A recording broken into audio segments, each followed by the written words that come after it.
When you think of evolution, you probably imagine it takes thousands, even millions of years.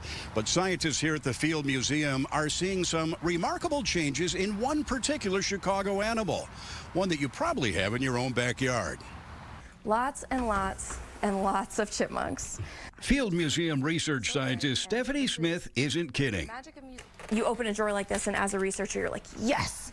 Included in the Field's collection of millions of preserved animals are literally hundreds of chipmunks from the Chicago area. Some new, some very, very old.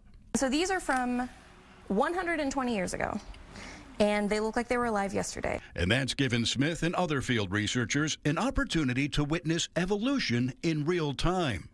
This is really cool because we see that this is happening, evolution is happening as we are watching and maybe are not paying that close of attention. In a research paper just published, Smith and her colleagues compared the skeletons, skulls, and furs of chipmunks collected in the Chicago area a century apart. These chipmunks were collected in 1993, and these chipmunks were collected in 1906.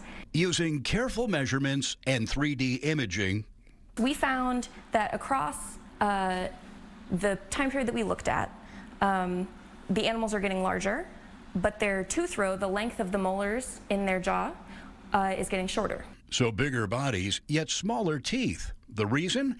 In urban settings, the chipmunks are feasting on food scraps like pizza crusts, sandwiches, and burgers, instead of the hard nuts and seeds that require bigger teeth.